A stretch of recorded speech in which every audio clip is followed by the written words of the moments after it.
So it's important not to waste our time, to really use this opportunity wisely. And the best way to do that is to cultivate the bodhicitta, the altruistic intention, to attain the perfect abandonment and perfect realizations of a fully enlightened one, so that we'll have the compassion, wisdom, and power to be of the greatest benefit to all beings. So even if that intention is fabricated, it's not spontaneous in our mind, still it's very worthwhile generating, because eventually, by the force of familiarity, it will become a spontaneous intention in our mind. So take a moment and generate the bodhicitta.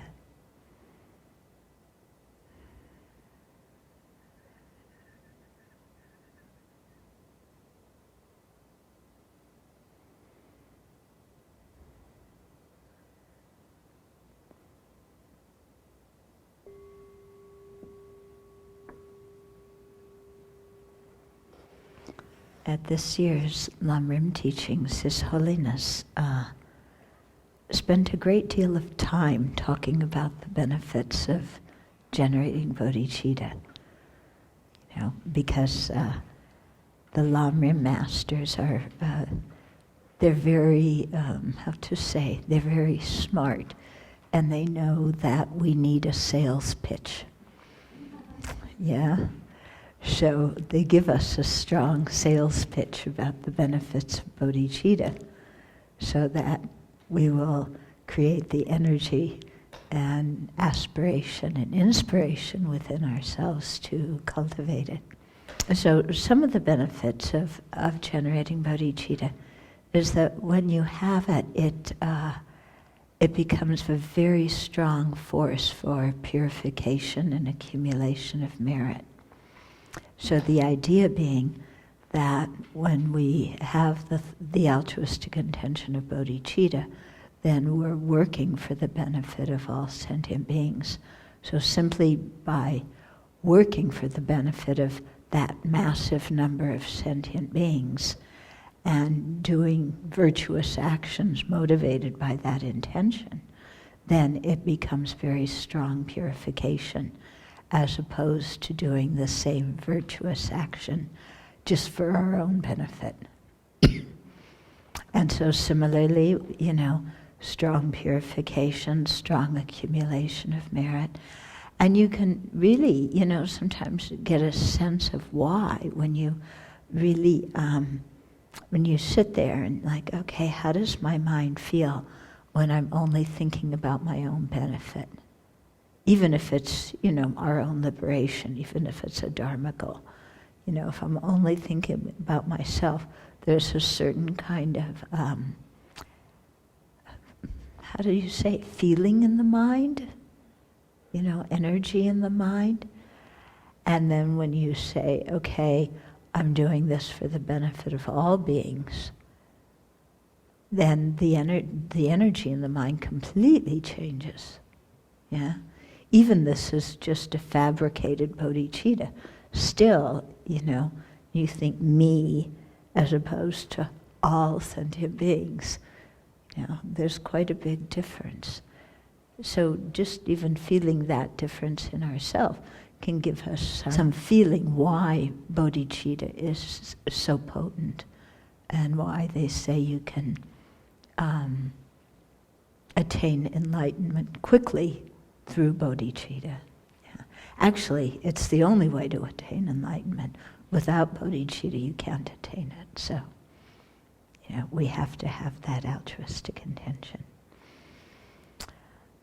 Okay, so we're going to continue on now with where we were. we had left off at the end of the chapter on refuge. Yeah?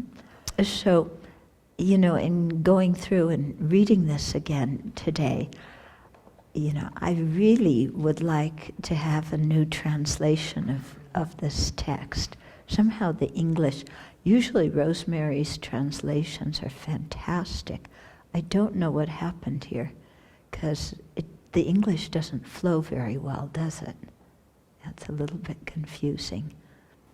In talking about karma, I won't always use the way it's explained here, but I'll use it from the Lamrim, and then occasionally refer to the way it's explained here. Because I thought to go into a little bit more depth about the 10 paths of non-virtue, because last time I don't think we went into a lot of detail about them, did we, when we did the easy path? Well, if you can't remember, then we must not have. Okay. Okay. I didn't, but you did in the review. Okay.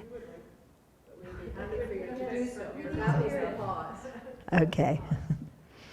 Okay, so the first thing when we're going into this, it says developing the faith of conviction in karma and its effects, the root of all happiness and goodness.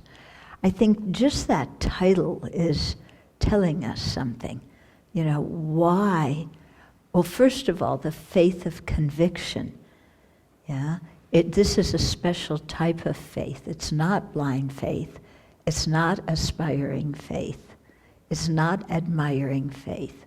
But it's the faith that comes through understanding something. Okay? So it's the faith of conviction. And this particular faith of conviction that is about karma and its effects is the root of all happiness and goodness. Yeah. Now, why is that? Why don't they say emptiness, realizing emptiness is the root of all happiness and goodness? Or bodhicitta is the root of all happiness and goodness? Why do they say having convictional faith in karma? Yeah. Because ethical conduct is one of the causes for happiness, and understanding karma leads to ethical behavior. Yeah, yeah. And so, the ethical conduct that results from observing cause and effect is the first thing we do on the path to create the cause of happiness. Okay. Do you remember when we were doing Precious Garland? He said that there were 2 essential things. What were they? Faith and wisdom. Okay. Faith referred to, this particular faith in karma. Wisdom referred to the wisdom realizing emptiness. Okay, which one did Nagarjuna say comes first? The convictional faith in karma. Why?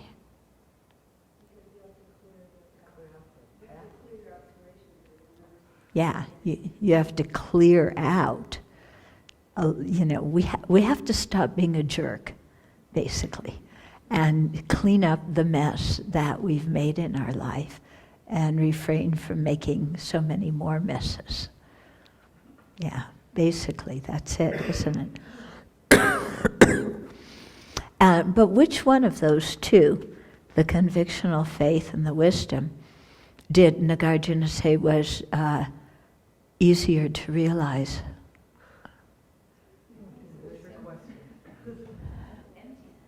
Yeah, it was the realization of emptiness is easier to gain rather than the conviction in cause and effect. And yet the conviction in cause and effect comes first on the path. Yeah? So why is emptiness easier to ascertain? Yeah, it's a slightly obscured phenomena. And karma is? Yeah, when you get down to the details of karma anyway, it's a very obscured phenomena.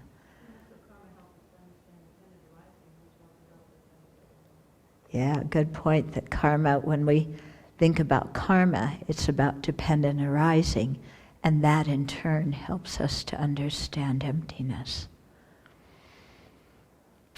Okay.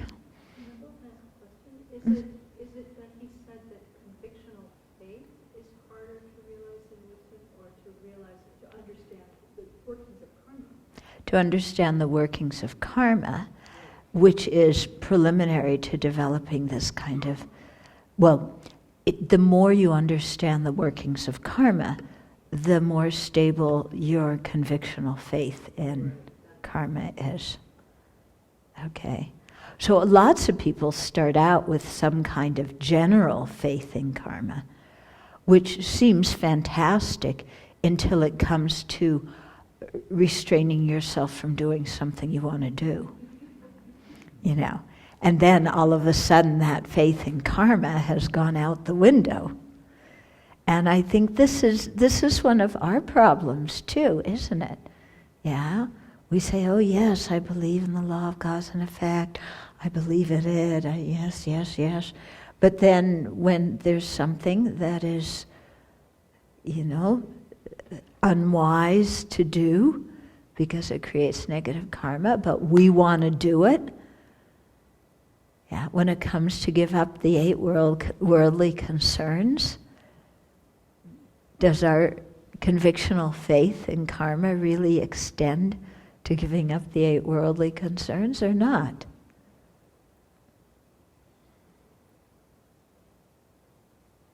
Shall we switch the subject? I think what makes me give up more is seeing the misery associated with it more than the faith in karma. Yeah. So, we're very focused on this life, and when you see the misery associated with the 8 worldly concerns, for many of us that gives us stronger impetus to abandon them than thinking about the fact that they make us do actions that will ripen in our having a lower rebirth. It's like, lower rebirth? Yeah, I believe in that, but, long time, and it happens to other people, and, like that. So, our convictional faith really needs to be strengthened a lot. Yeah. Otherwise, it becomes all too easy to go against our precepts and to follow the 8 worldly concerns. Yeah, because that's so strong for us. Okay, so the title of the section, it has some meaning there. So we start out by contemplating karma and its effects in general, and then contemplating them in particular. So in general, then we talk about the 4 principles that describe karma. So first of all, karma means action, okay? And the different philosophical tenet schools have different ideas of what karma means. Yeah, the Vaibhasika and the Prasangika say that karma can also be something physical. But the Satantrika, and I believe the Chittamadhyas also, say that karma is simply the mental factor of intention. Yeah. But we usually talk of karma of body, speech, and mind. But when we go into the specifics of karma, we'll be talking about karmic pathways. And karmic pathways and karma are different. Okay, we talked about this once before. Maybe you remember, maybe you don't. A karmic pathway is something like that will lead, it's called a pathway because it leads us to a certain kind of rebirth. Okay? And so when we get to the 10 non-virtues, the first 7 are karmic all 10 are karmic pathways. Yeah, but only the first 7 are karma. The last 3 are afflictions. Okay, remember this? Okay. So karma also refers to volitional action. In other words, it's an action that has it has to depend on the mental factor of intention. There has to be some intention there. Sometimes they tell stories about, there's this story about Nagarjuna, who the only way he could die is by somebody cutting off his head, because eons ago he had, with a scythe, accidentally cut off the head of an ant when he was working in the fields.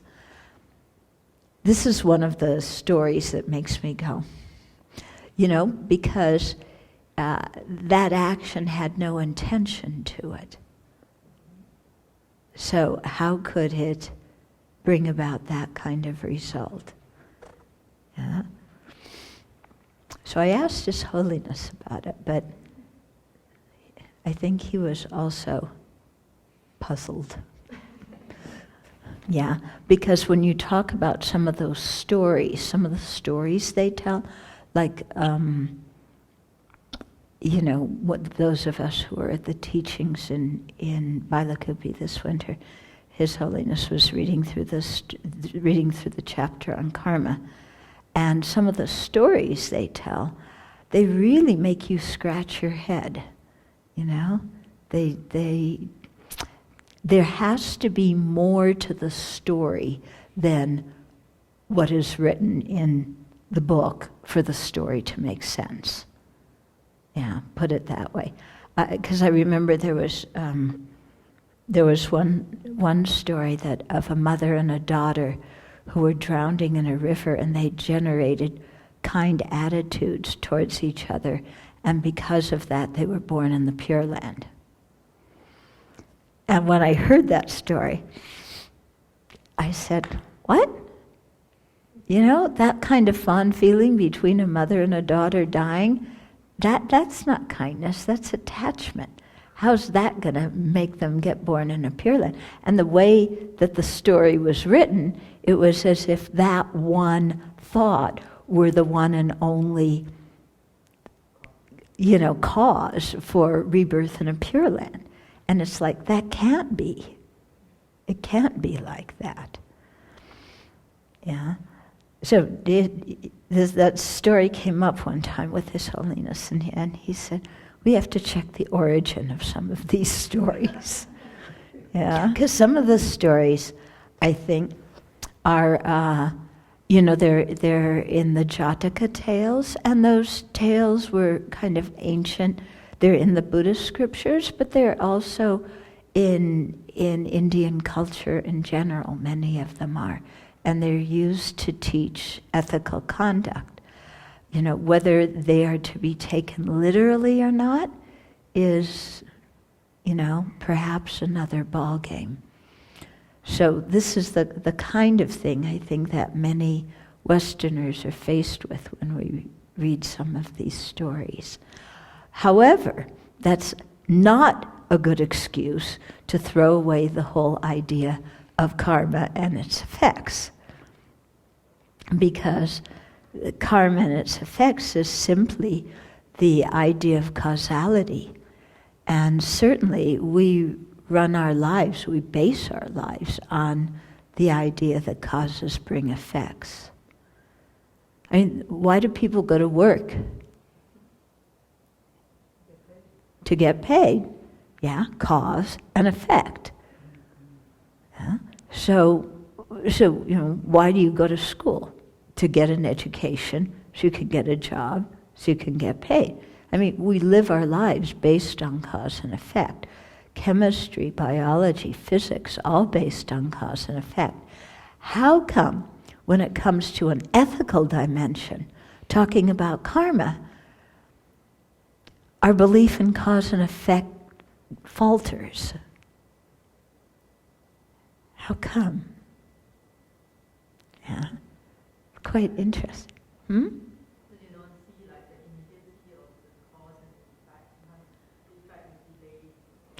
Yeah, the effect is delayed, and so we don't always link the effect, yeah, with the cause. Right. There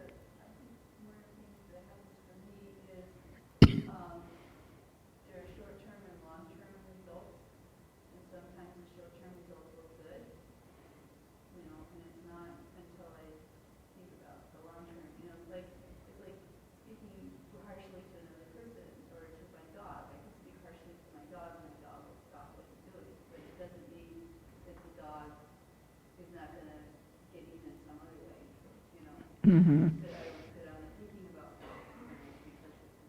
Yeah, yeah. Hold on, I don't want to make a big discussion now. I was just, yeah. So, so it has to do with short and long-term effects. Yeah. And also, I think because karma is a little bit more personal than talking about biology and chemistry. And if we really believe in karma, it's got to have an effect on how we live our lives. Yeah, it's got to. There's no way around it. You would think that if we really believed in, some biological and chemical things, that would affect the way we live our life too. But it doesn't, does it? I mean, we know about global warming. Oh well, forget it. We know about what foods are good for our body and what foods are not. Oh well, forget it. It's interesting just how overwhelmed we are by attachment to immediate pleasure, and how we throw out the law of cause and effect whenever it challenges our craving for immediate pleasure. It's bad news, isn't it? This is what really keeps us so stuck. Okay, so let's look at these 4 principles of karma. Yeah, if we look in the Gomchen Lamrim, okay, so he says, from virtuous and non-virtuous karma in general arise general happiness and suffering. Particular forms of both happiness and suffering arise from particularly subtle forms of both kinds of karma. Okay, so that's how he writes it.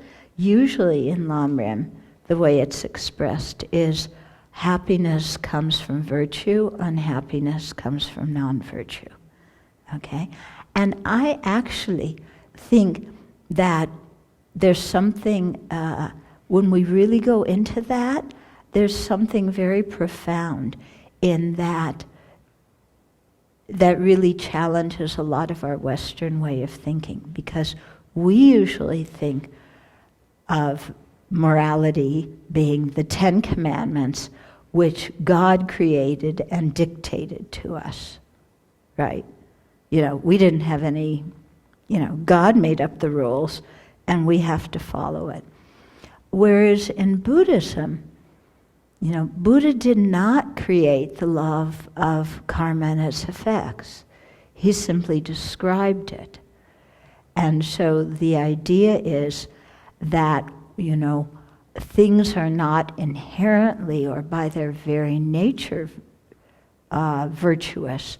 They're called virtuous because they bring the long-term result of happiness. Things are not non-virtuous by their very nature inherently, but they are non-virtuous because they produce suffering as a result. So I don't know about for you, but for me, this is like a completely different idea than what we were taught as kids in Judeo-Christian religions. Yeah, it's very, very different. Yeah. And so in that way it makes sense. Oh yeah, if the Buddha could see sentient beings experiencing happiness, then whatever the causes were for that happiness he called virtue, or wholesome, or whatever you want to call it.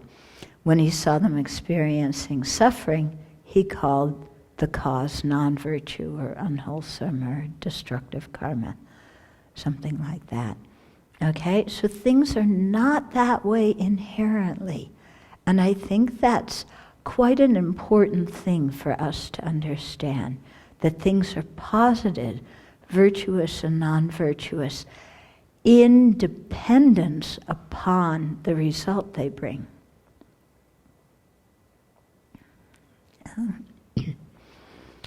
And so, therefore, it's never the case that creating non-virtue brings happiness and that creating virtue brings suffering. You know, in that way, when we think about it, we can have an assurance in our mind that when we do create virtue, it definitely will bring happiness. We don't know when, it may not be immediately, but we don't have to have doubt in our mind, you know, because this is the way this dependent arising works.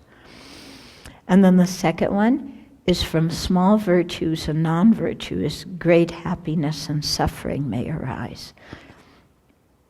So the idea here, the example that's always given, is from a small seed you get a big tree. Yeah. And sometimes I stand outside and you know our two truths trees, right out here, right out there. Yeah. Then those trees are enormous. And to think that they started from one itty-bitty seed. I mean, when you really sit and think about that, it's like, wow, how did that happen? And then to think in the same way, small actions can have a very strong result in our mind, you know, depending on how they're nourished once we do them. And so that will really influence our behavior too. Because then when we go to tell just little lies, yeah, if we think, well, a little lie can bring a big result, you know, then it helps us restrain ourselves from it. I mean, generally speaking, yes, little lies aren't going to be as heavy as big lies.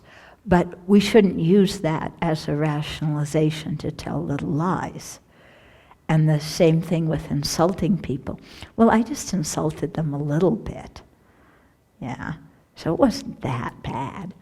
But the thing is that if it gestates in our mind, then it could bring a big result. So it makes us more mindful, more careful of our actions. And then similarly, when we think that small virtuous actions can lead to big results, now that gives us some more energy. When you get up in the morning and it's like, oh, I could either set up the altar in my room or I can sleep 5 minutes later. Which one am I going to do? Well, it's only 7 water bowls. And the sleep, I'll meditate much better if I sleep 5 minutes more. You know? And so then we, you know, give up that opportunity. So when we really think about small actions bringing big effects, then it makes sense to do even those kind of small actions. You know, not be kind of lazy about it. And then the third one, without accumulating virtue and non-virtue, it's impossible to experience happiness and suffering.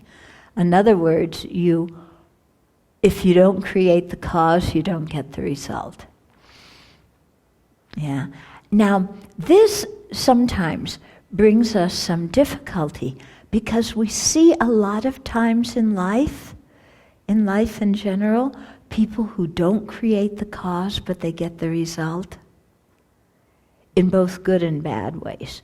You know, you could, if you get involved with our criminal justice system at the wrong time, in the wrong moment, it doesn't matter if you didn't create the cause, you're going to get the effect anyway.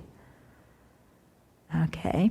Or, you know, people born with a lot of privilege, just looking at the situation in this life, they didn't create the cause, let's say, to get into some,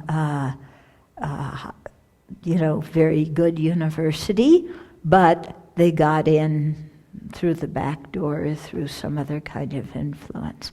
So we do see in our lives that, you know, it's not always the case that people have to create the cause to get the result. So that, you know, that short-sightedness of just looking at things in our own life that way can make us sometimes doubt karma.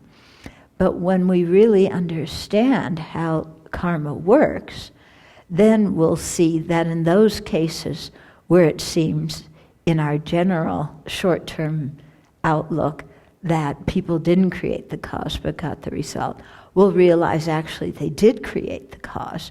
The cause was created in a previous lifetime. Yeah. But again, because we can't see it, then sometimes, you know, our mind goes, well, yeah. So this reason of I can't see it, therefore it doesn't exist, it's not a very good reason. Yeah, because actually when you look around, there's so many things that exist that we can't see. Aren't there? You know, I mean, we don't see atoms. Anybody here not believe in atoms? We all believe in atoms. Anybody here seen an atom?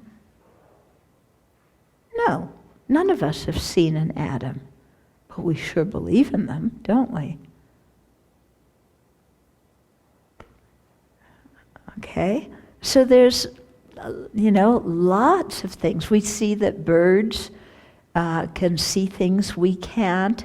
Dogs can hear things we can't. No, so this reason of it doesn't appear to my senses is not a very,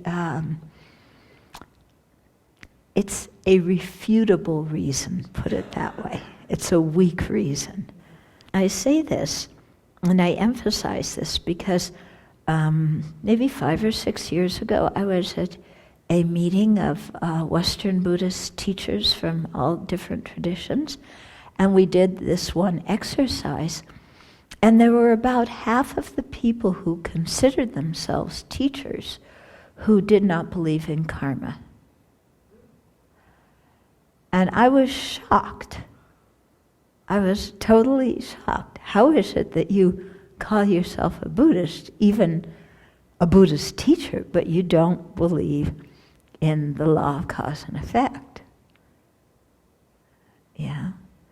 And so for a lot of people it's this, well, you know, I don't see it, you know, or it was something that they made up to make everybody toe the line and not act outrageous. But I don't think those are very good reasons. Yeah? Because if you don't believe in karma, then the only other thing is that everything is random. Yeah. If everything is random, then why do we do anything? Yeah. If everything is totally random, you don't have to create causes to get the result, then wouldn't that apply to all systems of causality? So that would mean that, you know, you could eat and not get full. Or you could not eat and not get hungry. Because, you know, cause and effect don't connect. I mean, just thinking that things are random, it makes everything fall apart, doesn't it? I kind of, when I thought about magic, because lots of people are interested in magic and mystical things, and I think magic and mystical things are also, cause and effect. But because we don't know what the cause was, we say magic. Yeah. But there must have been a cause. We just don't know what it was. Okay? So this principle about if you don't create the cause, you don't get the effect, this also influences the way we live. Because, for example, His Holiness always says, you have to really practice. You can't just sit there and pray to the Buddha for things to happen. But you see lots of people who are Buddhists who, Buddha, Buddha, Buddha, please may this happen, please may I get that. Yeah, but without any idea of having to create the cause for it. There was some joke I heard about that, somebody yeah, right. Yeah. Yeah. So, like that, it's like we have to do something. But, it's sometimes hard because you look at some of the practices we do, and we make a lot of requests, don't we? Now you look at the Lama Chöpa practice, huge long section of requests. Then even with the Lamrim prayer, the glance Lamrim prayer at the end of Lama Chöpa, please inspire me to realize. So it almost makes it sound sometimes by the words that all we have to do is request, and then the Buddhas and the lineage does the work, and they grant our request, or they inspire us, or they give us the realization. So I think it's quite important when we do these various practices that have that, a lot of request prayers, that we really understand psychologically what the purpose of those prayers are. Otherwise, we really risk falling into a very theistic way of thinking of, God and the Buddhas are kind of hanging out up there together, and we make requests, and then Buddha kind of says, well, yeah, I'll grant you the realization of precious human rebirth, but, it's because you gave me some, 2 bananas and an apple. Yeah. Okay. So, to be aware that actually when we do those different practices in which we're making requests, it's actually a psychological function within ourselves, because we like to put things outside of ourselves. We're very externally directed.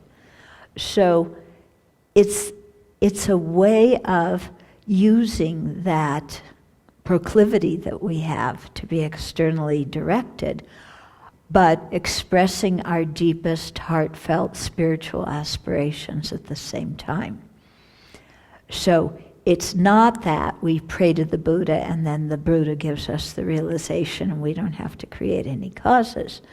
But by making those kind of aspirations, then it is a way of getting in touch with ourselves so that we value those realizations and we put energy into creating the causes to gain them. Okay, you getting what I mean? Yeah. On the other hand,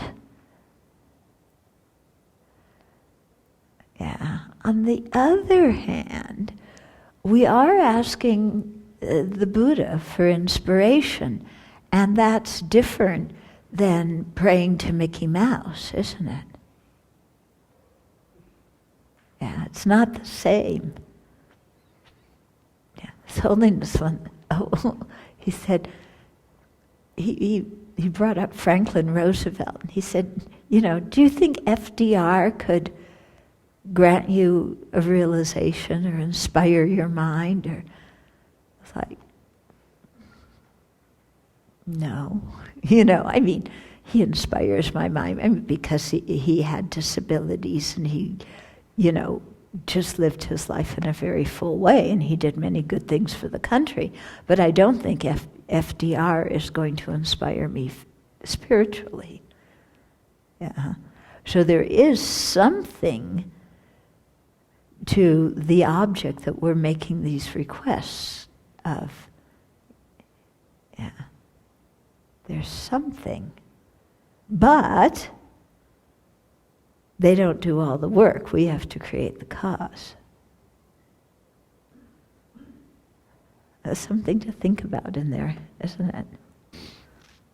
Yeah. Because in one way it is psychological, but in another way, yeah. I mean, if you prayed to Mickey Mouse, do you think Mickey Mouse is going to bless your mind? Yeah.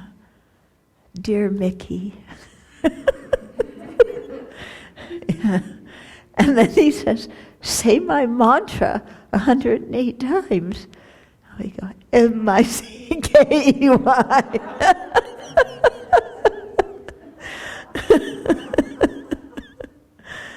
Yeah. So is that going to bring us some kind of spiritual benefit? I don't think so. Okay. And then the fourth one is performed karma does not go wasted. And then it mixes the third one in here, and you do not experience the effects of what you have not done. Okay, so there's no exchange as in giving and receiving gifts. Okay, so here, the first part, performed karma does not go wasted. In other words, when we do a complete action with the preparation, the action, the result, it leaves a karmic seed on our mind stream, or it leaves a jikpa, on our mind stream. And that doesn't just disappear. It's not like losing our computer files.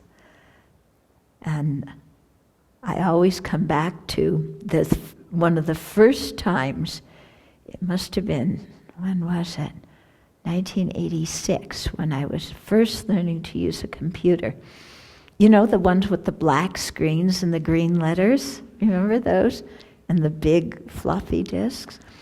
And so I was at my friend's office transcribing some teachings, and it was a Sunday, and so I just went on and on and on and on and did a lot. And then when I went to close the file, it wouldn't close because it was too big. And I didn't know that, files had a certain limit to them. So I had to go back and erase all this work I did just to get the file to close. Yeah. So it disappeared. And have you ever had other times, were you sure you've had a file there and you've gone and it's gone? Yeah, totally gone. Gone beyond, Yeah, but our karma doesn't disappear like that. Yeah, it's definitely going to bring a result unless there's some interference. So the interference that we run on our destructive karmic seeds is to do the four opponent powers to purify. On the other hand, when we've created constructive karmic seeds, then we can impede them from ripening by getting angry and generating wrong views. And again, you can feel the difference in your mind.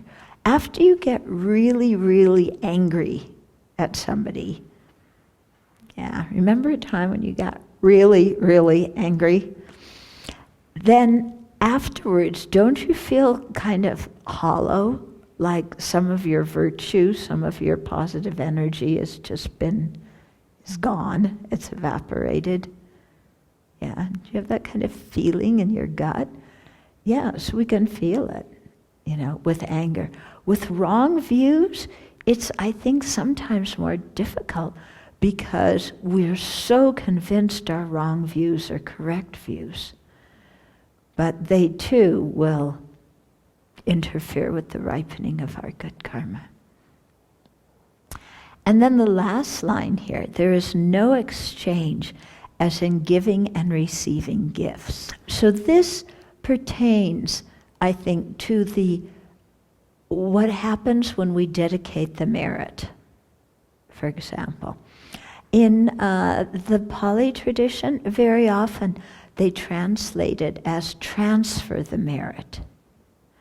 And I think that translation can be misleading because it gives us the idea as if I have a bank account with some merit in it and I'm, doing a wire transfer to your bank account so that now you have that merit.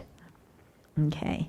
So as it says here, as in giving and receiving gifts, I have something and I give it to you. Again, it doesn't work that way. It's the person who creates who does the action, who experiences the karmic result. Yeah.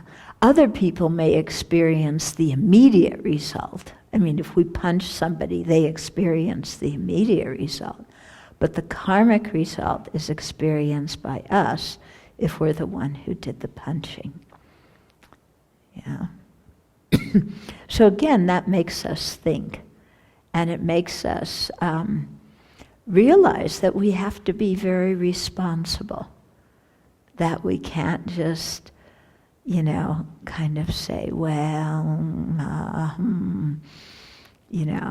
I didn't really do it, or someone else, or mama, but to be responsible for the actions that we do and to clean up when we've made a mess. Yeah. And our messes aren't always obvious. Yeah, because we can do an action that is destructive, but it looks good to everybody else. So when it looks good to everybody else, we think, well, it must be a virtuous action. And then we don't think of doing any kind of purification. Yeah. And this is, I think, one of the big dangers of being a politician is, you send people off to war and the whole country is saying, yeah, we're going to go get them and blah, blah, blah, blah, blah. But actually, as the person commanding them to go out doing that, you're creating a ton of negative karma. But everybody around you thinks that what you're doing is virtuous. So you don't really stop and think of what you're doing as, that leader with the power to do that. Similarly, we can do really nasty things that look very good. Some people have that perfected as an art. Yeah. Do you know people who are very good at that? They know exactly how to create dissension between two people by saying certain things, but what they say looks so sweet and innocent. Or they know exactly how to insult somebody, but what they're saying, again, looks completely innocuous. Do you know what I'm talking about? Do you know how to do this? I know how to do this. Yeah?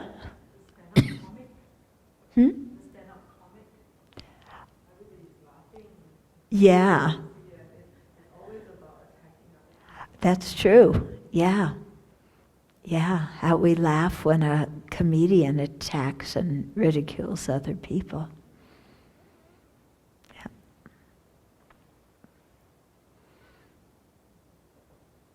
I mean, you just look at the Republican debates and what people are saying and the karma they're creating, and yet people think, oh, this is great.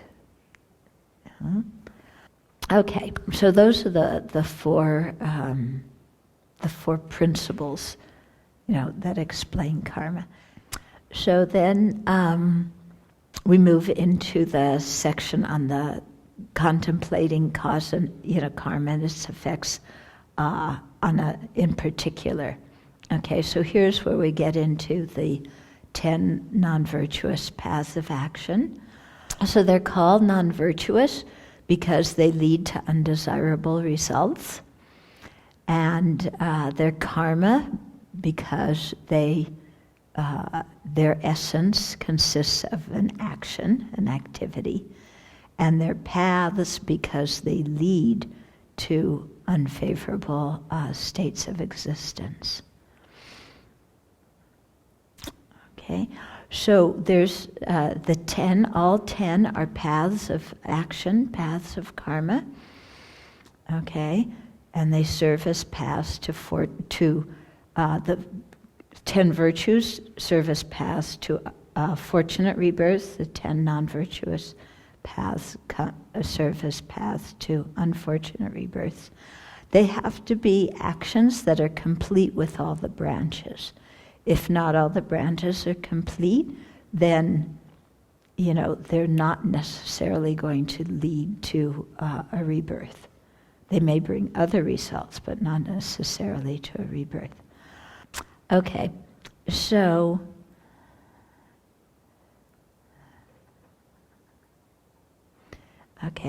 here's the Lamrim Chenmo said, although not all the virtues and non-virtues of these three, the body, speech, and mind, are included within the 10 paths of action, still the Buddha, the Bhagavan, summarized the key points, taught the most obvious or coarse amongst the virtues and non-virtues as being the 10 paths of virtuous and non-virtuous actions.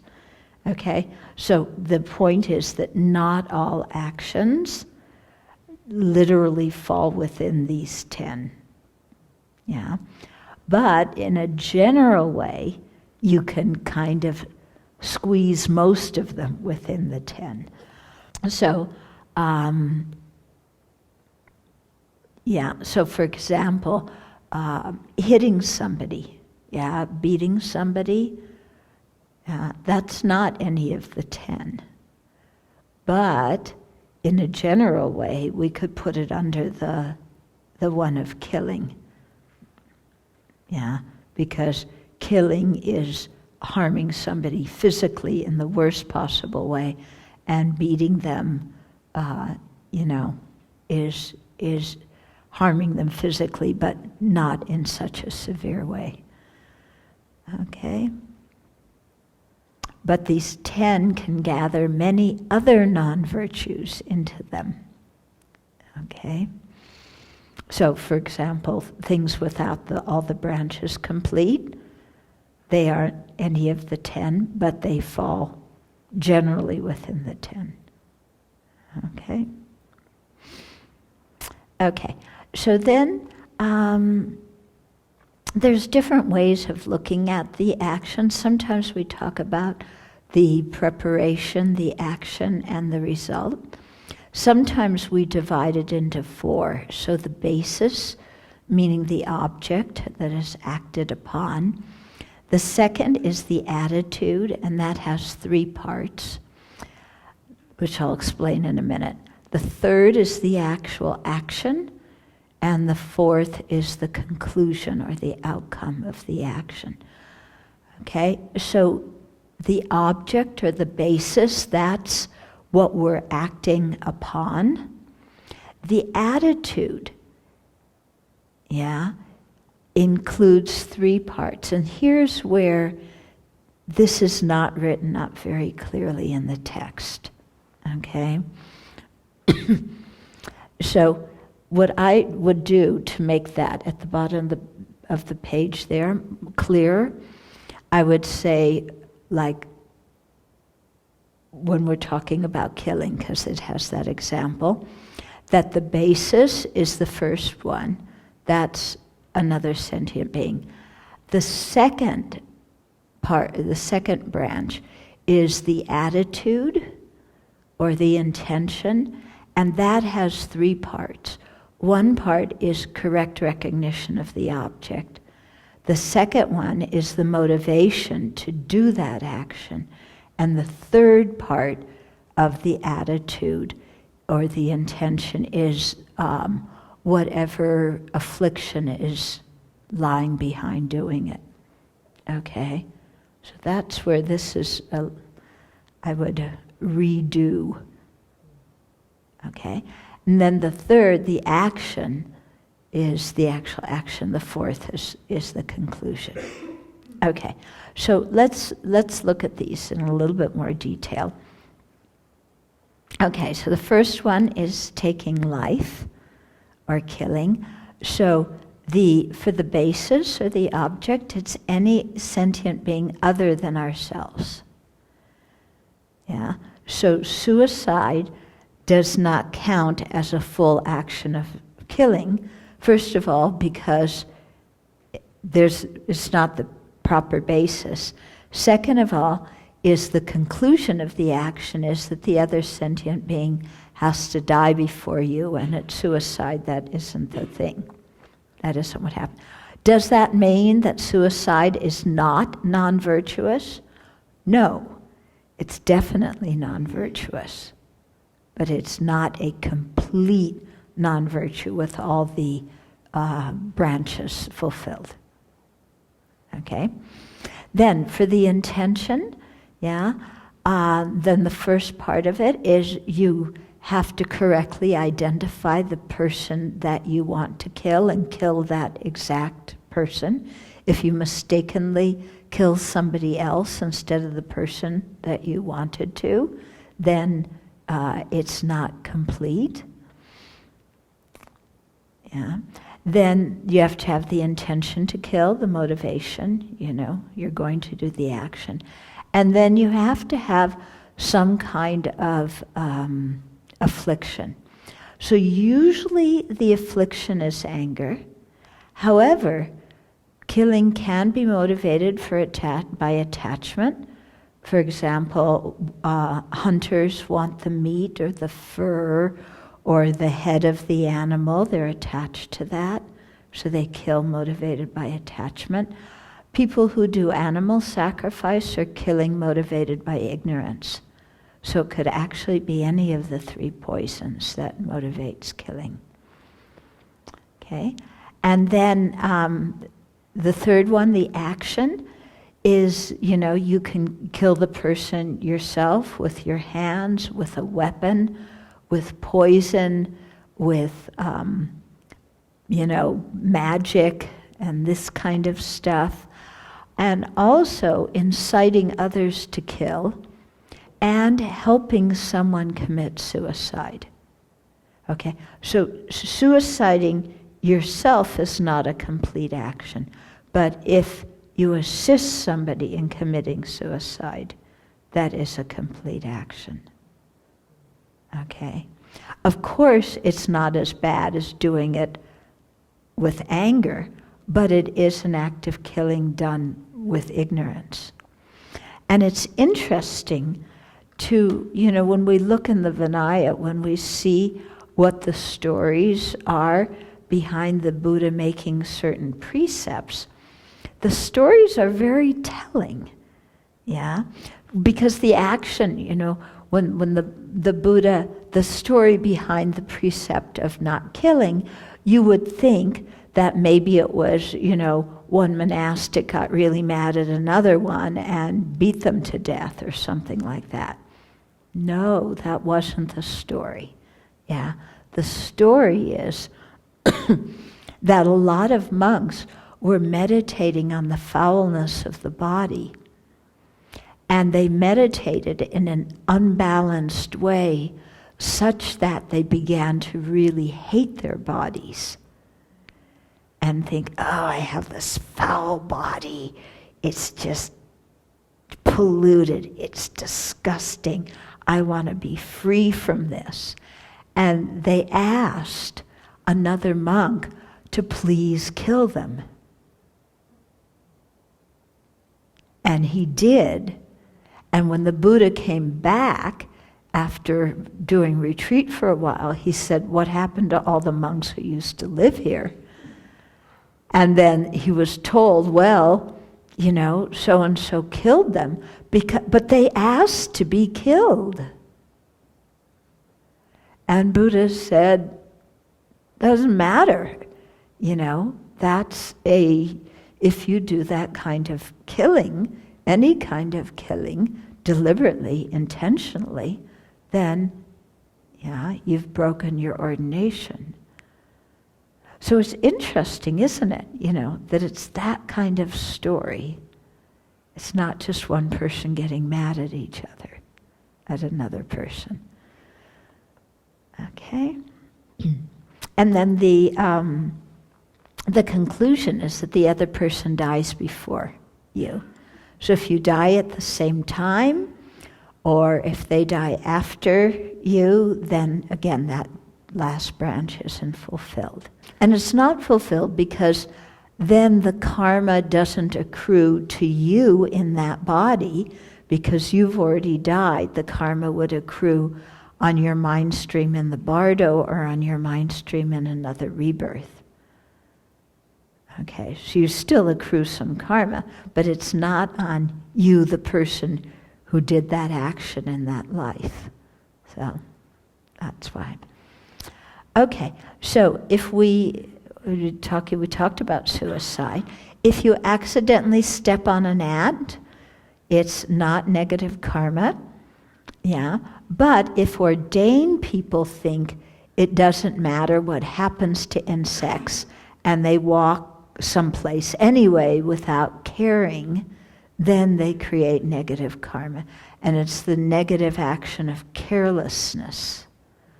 Okay, so it's not killing per se because you didn't have the intention to kill, whatever it was you stepped on. But it's a negative action of carelessness because you think, well, it doesn't matter if there's any bugs there, or I don't care, that kind of attitude. Okay, if you think I'm going to burn a house no matter who's in it, and you burn the house and a person or an animal is inside, then that person receives the negative karma of killing. Okay, if that person thinks there's no human being inside, and it doesn't matter if there's an animal inside, then they burn the house, and it turns out there's an animal inside, then they create the negative karma of killing the animal. Okay? But they don't receive the complete negative karma of killing a human being because before they burned the house, they thought there's no human being inside. Okay, but it doesn't mean that it was karma-free either. They do create some negative karma. Yeah, if several people kill one person, each one of them gets the full action of killing. So it's not like the karmas, 5 people beat up on one guy, so you get 1/5 of the karma of killing somebody. No, you get all of it. Each person gets all of it. So it's much better, like for people who want to kill animals, instead of telling other people to kill them, because if you tell somebody else to kill an animal, they get the karma of killing and you get the karma of killing. Okay? If you hire somebody to kill, then both people receive the karma of killing. Okay? If a general sends soldiers out and 1,000 people are killed, okay, each soldier creates the karma of killing as many people as an individual soldier could kill. So an individual soldier probably couldn't kill all 1,000 alone. Maybe they would kill, if they're capable of killing 10, So any individual soldier, no matter how many they killed, would create the karma, let's say, of killing 10, because that's what one person could do. But the general creates the karma of killing all 1,000, because the general was the one who told everybody to go out and do that. So we have to be really careful what we ask other people to do. And we also have to be careful what we rejoice about other people doing.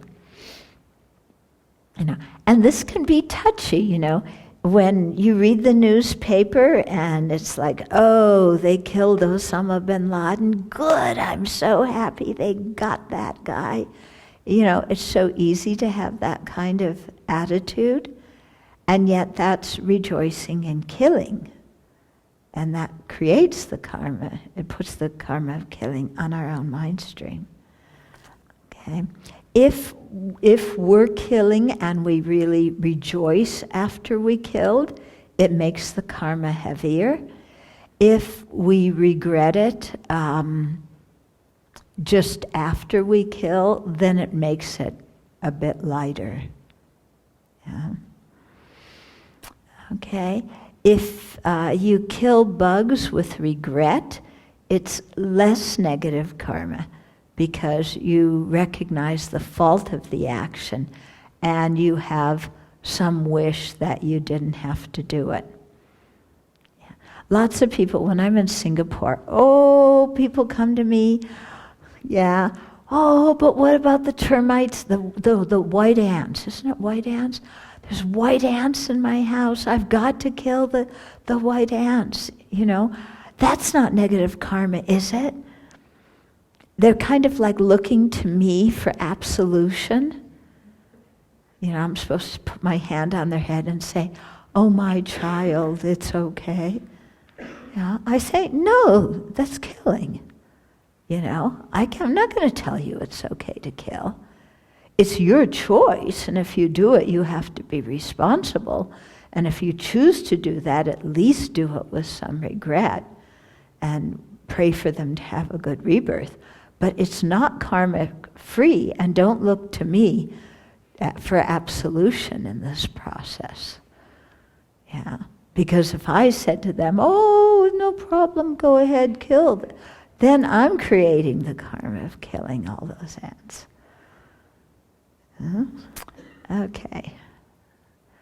Okay, so maybe we'll stop here for tonight. Anybody have any questions or comments? Yeah. Does rejoicing, if you don't rejoice in the action, is the action still complete, or is rejoicing just makes it more heavy? Well, if the action's complete, we did the action, and then it's complete, let's say with killing, the other person died, and then we rejoice, oh yeah, I got that guy, then that makes it heavier. It's already complete, but our rejoicing makes it heavier. You don't need to rejoice more. Hmm? You don't need to rejoice to make it. No, you don't need to rejoice to make it complete. Yeah.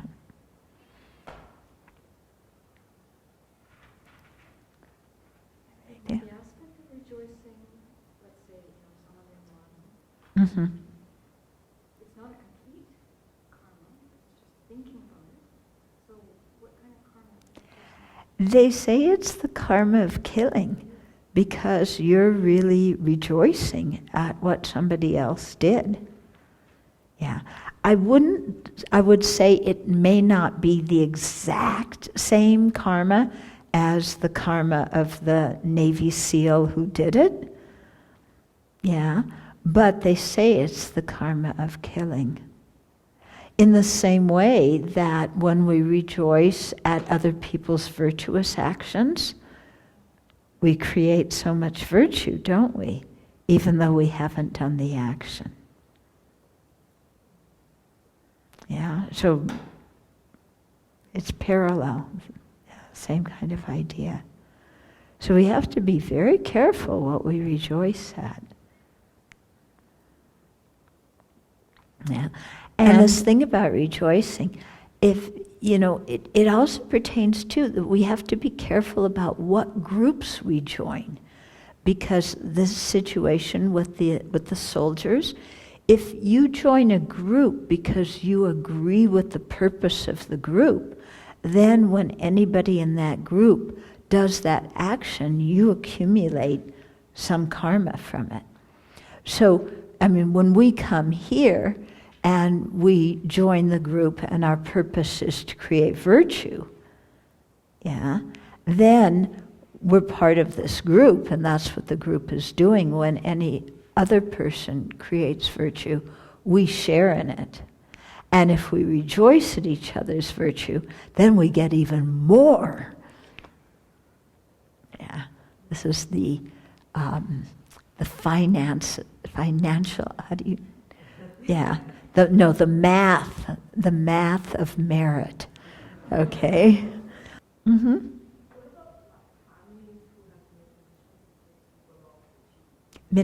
A family that what? Oh, off life support. That one's really difficult, and I haven't heard any real clear answers on it. The best thing is not to put them on the life support to start with. That's the best thing. But usually, it's a crisis situation, and you don't know what all the factors are yet, so you put them on life support and then we'll assess it later. Yeah? So that can be difficult. Then there's also the question of, are they still alive when they're on life support? With certain degrees of life support, yes, they're alive, because we know that the people can come back. But I remember you, Venerable Tarpa, saying that Dakchen Rinpoche said in the case of Terry Schiavi's, in Florida, that he said she had already died a long time ago. Yeah? And her body was just being kept alive artificially. So, it depends upon if the consciousness is still there or not. It's a tricky thing. It's a difficult thing, and that's why I think it's really very, very helpful if people write, advance directives and tell people what they want, because then the family is simply following that person's own choice. Yeah, and that person isn't saying, "Kill me." That person's saying, I want to die in a natural way, so don't, prolong it. Yeah. Recently, there's, remember Oliver Sacks? Yeah. He treated a number of people that, it was in the 30s, that there was some kind of thing that went around. These people, they seemed like they were dead. And then years later, L-Dopa came in and he treated these people and they came back out of these states. Mm-hmm. And even now, there's stuff happening where, because of life support being as, the emergency care being as it is, there's over 1 million people in this country that are in what are called permanent vegetative states.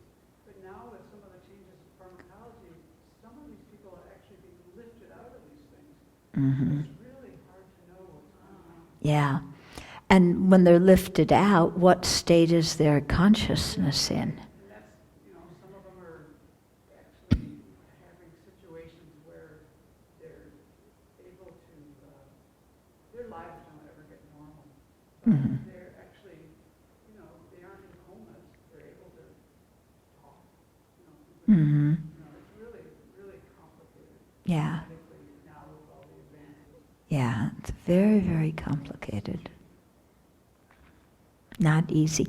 And His Holiness always says this is very difficult because a family might be quite poor or even middle class, but use up their entire savings on keeping somebody on life support, And he never comes out and says one way or the other. He just says, you have to weigh all the factors, and it's a difficult decision. Mm-hmm. This goes to the wisdom of the Buddha, setting down Vinaya based on someone asking himself rather than a story about someone friends. Because that's the kind of killing that we mostly get hit with. You know, like a dog is very sick, you put it to sleep. Mm-hmm. Mother is very old, you know, there's going to be disillusion. My mother is old. She's going to have a situation where this is what you want to do, you know. Fortunately, she does have a death directive. But, you know, it's actually that kind of thing we go with. Right. More than, you know, Yeah. why Huh? So in the when someone asks, regarding assisting someone who commits suicide, what if you are asked to stay with them while they die because they do not want to die alone? Whoa.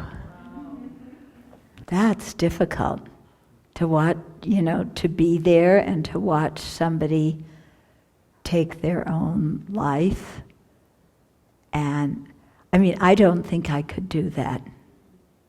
I don't think I could be there and watch somebody else take their own life and just sit there and be calm and give them support. I don't think I could do that personally.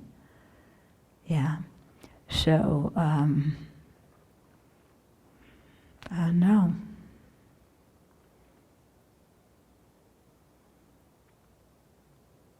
Yeah.